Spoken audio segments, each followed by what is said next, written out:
नमस्कार, मैं अमित। इस वीडियो में बात करते हैं कि बिहार से किन नेताओं के राज्यपाल बनने की चर्चा है, क्योंकि अगले 2-3 महीने के भीतर करीब 9 राज्यों में नए राज्यपालों की नियुक्ति की संभावना है और इसमें बिहार से 2 नेताओं के राज्यपाल बनने की चर्चा जोरों पर है, जिसमें एक नेता, दोनों नेता भारतीय जनता पार्टी से है। एक पूर्व केंद्रीय मंत्री के भी नाम चर्चा में है, तीनों पूर्व केंद्रीय मंत्री हैं।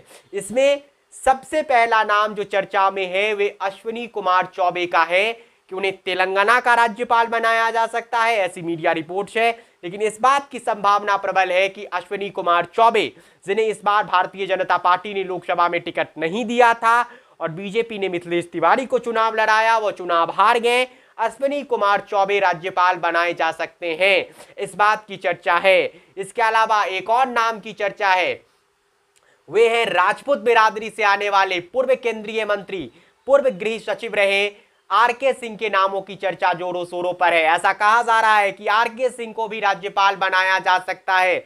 अब क्या आरके सिंह राज्यसभा नहीं जा रहे हैं, इस बात की भी संभावना है, क्योंकि मनीष वर्मा के जेडीयू के में शामिल होने के बाद, राष्ट्रीय महासचिव बन जाने के बाद इस बात को बल मिलता नजर आ रहा है कि आरके सिंह अब राज्यसभा न जाकर संभव है कि वह राज्यपाल बन जाए। क्या उन्हें पंजाब का राज्यपाल बनाया जाएगा या फिर उन्हें किस राज्य की जिम्मेदारी दी जाएगी, लेकिन संभावना है कि आरके सिंह भी राज्यपाल बनाए जाए। आरके सिंह भी इस बार चुनाव हार गए थे लेफ्ट के सुदामा प्रसाद से आरा लोकसभा सीट से, जो लगातार वह 2 बार से जीत रहे थे। एक और नाम की चर्चा है, वे नाम है पशुपति पारस का। पशुपति पारस को इस चुनाव में कुछ नहीं मिला, न वह घर के रहे न घाट के रहे, क्योंकि चिराग पासवान ने उनसे चुन चुनकर सब कुछ का बदला ले लिया।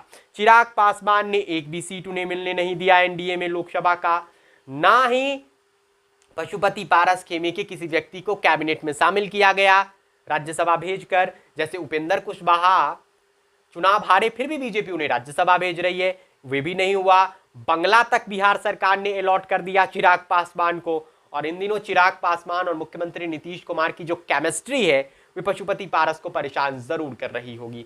अब पशुपति पारस पर संकट है कि उनका क्या होगा। उनके साथ जो 5 सांसद थे उसमें पशुपति पारस तो चुनाव ही नहीं ले रहे, प्रिंस पासवान का भी कुछ नहीं हो पाया, वीणा देवी ही चुनाव लड़ी और जीत भी गई, अच्छे मार्जिन से जीत की, और नवादा वाले और खगड़िया वाले सांसद की कोई पूछ हुई नहीं।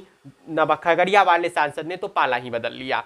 लेकिन अब कहा जा रहा है कि पशुपति पारस को भी राज्यपाल बनाया जा सकता है, ऐसी संभावना है। कुछ ना कुछ आश्वासन तो मिला होगा, तभी वे एनडीए में शांत है। हालांकि जब उन्हें टिकट नहीं मिला था, सीटें नहीं मिली थी, तो थोड़े वह नाराज हो गए थे। तब ऐसा कहा गया कि बीजेपी टॉप लीडरशिप ने उन्हें समझाया था, उन्हें कॉन्फिडेंस में लिया था, और जिसके बाद वे फिर एनडीए के साथ जुड़ गए थे। और मोदी का परिवार जो चुनाव में था, चुनाव में बीजेपी ने एजेंडा बनाया था, उसमें वो कुछ दिन तक मोदी के परिवार से दूर रहे थे सोशल मीडिया पे, बाद में फिर जोड़ लिया था। तो पशुपति पारस के नामों की संभावना भी है कि ये भी राज्यपाल बना दिए जाए। लेकिन क्या पशुपति पारस को बीजेपी राज्यपाल बनाएगी, ये देखना दिलचस्प होगा। वैसे बीजेपी के बिहार में अब बहुत ज्यादा सहयोगी हो गए हैं, नीतीश कुमार वापस मजबूत हो गए हैं बिहार की राजनीति में, ये बीजेपी की चिंताएं बढ़ा रही हैं। और वैसे चिराग पासवान है, जीतन राम मांझी हैं, उपेंद्र कुशवाहा है, पशुपति पारस है, तो संभावना है कि पशुपति पारस को राज्यपाल बना दिया जाए। तो क्या इस एवज में पशुपति पारस की पार्टी का विलय भाजपा में हो जाएगा? वैसे अश्विनी कुमार चौबे, आरके सिंह और पशुपति पारस बिहार से राज्यपाल बन सकते हैं।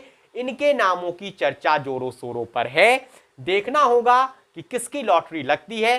फिलहाल अश्विनी कुमार चौबे का राज्यपाल बनना लगभग तय माना जा रहा है, और अब इस कड़ी में आरके सिंह और पशुपति पारस के नामों की भी चर्चा हो रही है। फिलहाल इस वीडियो में बस इतना ही।